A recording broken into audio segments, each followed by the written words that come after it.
Hello friends, आप देख रहे हैं आपका चैनल शेयर बाजार विद आयुष। और इस वीडियो में दोस्तों बात करने वाले हैं विप्रो के सेकंड क्वार्टर के नंबर्स के बारे में। तो विप्रो के सेकंड क्वार्टर के नंबर्स बेसिकली रिलीज कर दिए गए हैं और नंबर्स किस तरीके के निकल कर आए हैं वो हम समझेंगे इस वीडियो के अंदर। तो वीडियो को दोस्तों देखिएगा पूरा। उससे पहले अभी तक अगर दोस्तों आपने चैनल को सब्सक्राइब नहीं किया है तो आप सब्सक्राइब जरूर कर लीजिएगा। दोस्तों एक बात खास तौर पर ध्यान रखिएगा, जो नंबर्स है वो सारे मिलियन में है, तो मैं मिलियन में नहीं आपको करोड़ में कन्वर्ट करके सारे नंबर्स बोलूंगा, तो इस बात का खास तौर पर आपको ध्यान रखना है। तो चलिए दोस्तों शुरू करते हैं। सबसे पहले कंपनी के रेवेन्यू फ्रॉम ऑपरेशंस है। कंपनी ने इस बार कितना रेवेन्यू बेसिकली जनरेट किया है इसके ऊपर बात कर लेते हैं। तो देखिए, जो नंबर्स थे पिछले बार कंपनी ने दोस्तों पिछले साल जो रेवेन्यू अपना पोस्ट किया था वो क्या था, करीबन 22,539 करोड़। कितना? 22,539 करोड़ रुपीस कंपनी ने पिछले साल अपना रेवेन्यू जनरेट किया था। और इस बार कितना किया है? 22,515 करोड़। इसका मतलब ये है कि बेसिकली कंपनी का जो रेवेन्यू है वो पिछले साल के मुकाबले इस साल आपको कम होता हुआ देखने को मिला है, घटता हुआ नजर आया है। कंपनी का जो रेवेन्यू है जो 22,515 करोड़ आया है, उससे पिछले साल पहले 22,540 करोड़ के लगभग था। यही दोस्तों ये जो पिछला क्वार्टर कंपनी का बीता था उसमें तो कंपनी ने 22,831 करोड़ के आसपास अपना रेवेन्यू रिपोर्ट किया था। सो एक खास बात जो नंबर्स में आपको देखने को मिलेगी वो ये है कि कंपनी का जो रेवेन्यू है वो क्यू ऑन क्यू तो डिप किया ही किया है, लेकिन सालाना तौर पर भी कंपनी का रेवेन्यू बेसिकली आपको डिप करता हुआ देखने को मिला है। अनडाउटेडली ये काफ़ी ज़्यादा एक नेगेटिव सा पॉइंट है जो आपको नजर आएगा, क्योंकि जो कंपनी का रेवेन्यू है वो डिक्लाइन हो रहा है। कंपनी का रेवेन्यू जो है वो बेसिकली आपको घटता हुआ नजर आ रहा है, एक डिक्लाइन फॉर्म में कंपनी का रेवेन्यू गया है।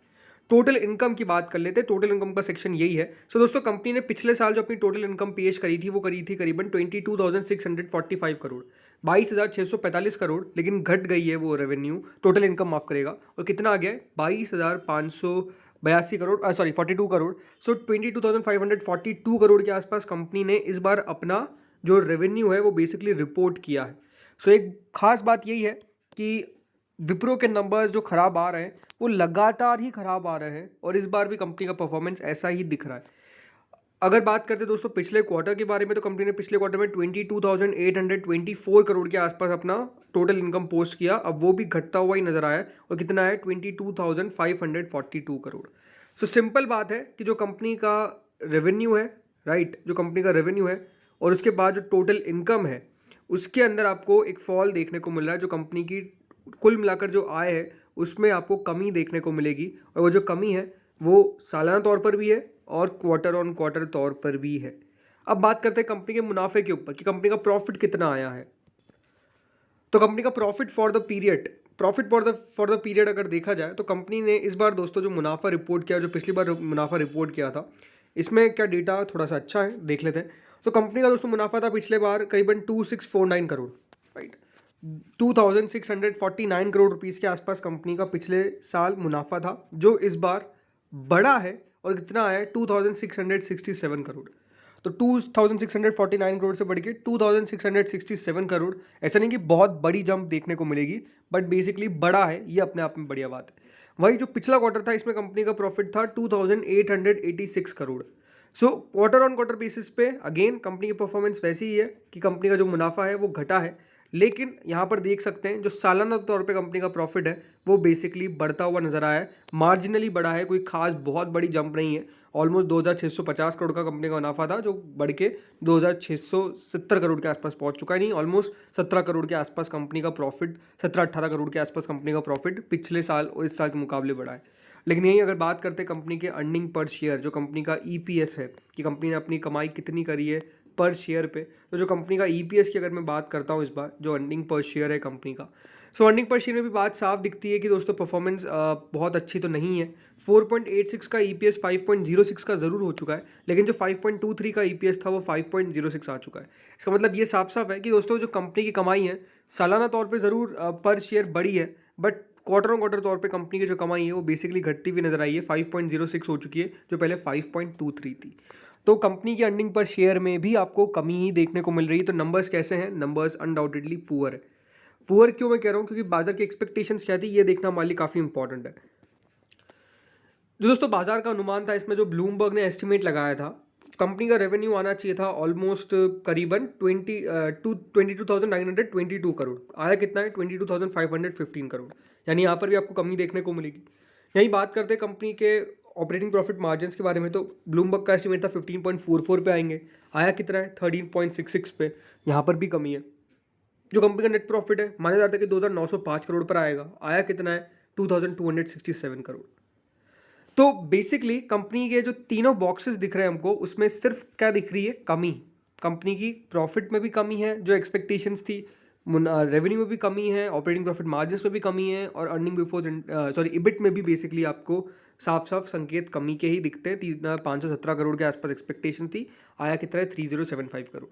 अगर मैं CNBC की बात करता हूँ, अगर मैं बात करता हूँ CNBC की, बिल्कुल, तो CNBC का जो एक्सपेक्टेशंस था TV18 का, वो साफ साफ यही था कि करीबन 22,755 करोड़ जो पिछली बार के मुकाबले है। ओवरऑल ये है कि अगर सालाना तौर पे देख रहे हैं तो ग्रोथ आपको साफ साफ कम देखने को मिल रही है।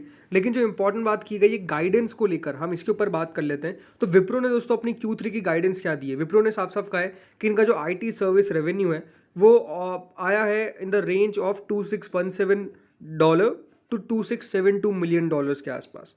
लेकिन उनका मानना है कि जो रेवेन्यू है वो लगातार फॉल कर रहा है और 1.5 से 3.5% अब इनकी कांस्टेंट करेंसी ग्रोथ हमको देखने को मिल सकती है। सो एक बात सिंपल जो नज़र आ रही है दोस्तों वो यही है कि विप्रो के नंबर्स में अभी भी दिक्कत है, और Q3 गाइडेंस भी अगर देखा जाए तो 1.5 टू 3.5% कर दी गई है कांस्टेंट करेंसी ग्रोथ। यही अगर IT सर्विसेज का रेवेन्यू भी देखा जाए तो वो मान के चलते कि $2,617 मतलब $2,617 मिलियन के आसपास रहेगा और $2,672 मिलियन तक रह सकता है। सो नंबर्स देखा जाए तो साफ साफ वीक ही है, क्योंकि अगर आप सालाना तौर पे कंपेयर कर रहे हैं तो या फिर क्वार्टर तौर पे कंपेयर कर रहे हैं तो 1.6% कंपनी का रेवेन्यू कम है, कंपनी का EBIT ऑलमोस्ट 1.3% कम है। ज़रूर कंपनी के मार्जिन्स में 5 बेसिस पॉइंट का सुधार देखने को मिला है, बट जो डॉलर रेवेन्यू ग्रोथ है कंपनी की वो ऑलमोस्ट $2778 मिलियन थी पिछली बार, जो अब घट के $2710 मिलियन रह गई है, 2.5% का फॉल है। सो विप्रो की Q2 अर्निंग्स काफ़ी वीक देखने को मिल रहे हैं। लेकिन एक बात इंपॉर्टेंट है कि कंपनी इधर एक बड़ा अनाउंसमेंट किया गया है कि कंपनी मर्जर करने वाली है इसकी सब्सिडरीज का। तो विप्रो का ही मेजर अनाउंसमेंट निकल कर आया है कि विप्रो 5 अपनी सब्सिडरीज का बेसिकली मर्जर करती हुई नजर आएगी, जिसमें Wipro HR services India private limited, Wipro overseas IT services private limited, Wipro technology product service private limited, Wipro trademarks holding limited और Wipro VLSI design services India private limited. ये दोस्तों विप्रो के अंदर अब बेसिकली मर्ज होती हुई नजर आएगी। पहले सारी अलग कंपनीज थी, सब्सिडरीज थी विप्रो की, और अब ये विप्रो के सब्सिडरीज बेसिकली विप्रो से मर्ज होती हुई नजर आएगी। कंपनी ने ये बेसिकली अनाउंसमेंट कर दिया है कि अमलगमेशन होगा, इसका मतलब बेसिकली मर्जर होगा विप्रो की सब्सिडरीज का विप्रो के अंदर। अब ये देखिए मर्जर में थोड़ा समय लगता है, बट ओवरऑल ये कि अनाउंसमेंट कर दिया गया है कि जो सारी एंटिटीज़ है उसका बेसिकली आपको मर्जर होता हुआ देखने को मिलेगा। इन 5 कंपनीज का मर्जर होता हुआ देखने को मिलने वाला है। स्टॉक भी अगर देखा जाए तो कुछ खास कर नहीं रहा है, बिकॉज आज 407.50 पे स्टॉक ने अपना क्लोजिंग दिया है। ₹3.90 वैसे ऑलरेडी गिरा हुआ था, और ऐसा लग भी नहीं रहा था कि बाजार को कोई खास उम्मीद है, और उम्मीद बिल्कुल नहीं भी थी तो सही है, क्योंकि नंबर्स ऐसे कुछ निकल के नहीं आए। लास्ट 1 महीने में स्टॉक में देखा जाए तो एक तेज़ी बन रही थी, बट वो फिर गिरावट में तब्दील हो चुकी है, और लास्ट 6 महीने में भी अगर आप देखा जाए तो 12-13% की तेज़ी आई है। ज़रूर देखिए स्टॉक ऊपर जाने की पूरी कोशिश कर रहा है, पर याद रखिए स्टॉक को बूस्ट उसके नंबर्स ही दे सकते थे, और जो नंबर्स निकल कर आए हैं वो वीक आए। अब डेफिनेटली देखिए विप्रो के बारे में कह सकते हैं कि अपने आप में one of the best stocks रहा है। भले यहाँ पे आपको 2852% के रिटर्न है, बट देखिए बोनस प्लेट इन सब कर करके जो काफ़ी समय से निवेशित है उनके काफ़ी पैसे बने, इसमें कोई दोहराई नहीं है। लेकिन अगर हाल फिलहाल की बात करते हैं तो स्टॉक काफ़ी वीक हुआ है, इसमें कोई डाउट नहीं है। और विप्रो की अगर आप मूवमेंट देखेंगे तो इसी तरह से होती है, एक साइडवेज मूव भी दिखाता है, उसके बाद अचानक से एक ब्रेकआउट देता है। बट अभी दोस्तों ये जो साइडवेज मूव है वो कब तक चलेगा ये अपने आप में क्वेश्चन हो सकता है। बट हाँ ये है कि अगर आपका व्यू लॉन्गर टर्म का है तो मुझे अभी लगता है कि देखिए विप्रो कोई खत्म नहीं होने वाला है। जरूर देखिए परफॉर्मेंस कंपनी की खराब हुई है, इसको कोई डिनाई नहीं कर सकता है, बट आई थिंक ये पूरा IT के अंदर मेजर स्लो डाउन है। तो IT जैसे जैसे देखिए रिकवर करेगा, इन सब के अंदर भी रिकवरी देखने को मिलेगी, बट वो रिकवरी के लिए समय लग सकता है, क्योंकि अभी भी जो कंपनीज अपनी गाइडेंस दे रही है Q3 के लिए वो ऐसा नहीं कि बहुत पॉजिटिव है। वो नंबर्स को और डिक्लाइन ही मार के चल रहे हैं कि और नंबर्स में थोड़ा सा प्रेशर देखने को मिल सकता है। तो आई थिंक हमको आने वाले समय में देखने को मिलेगा कि किस तरह से स्टॉक करेंगे। बट हाँ ये है कि कल इवेंचुअली स्टॉक में गिरावट आनी स्वाभाविक सी बात है, पक्का है। इस वीडियो में इतना ही था। Thank you friends for watching this video.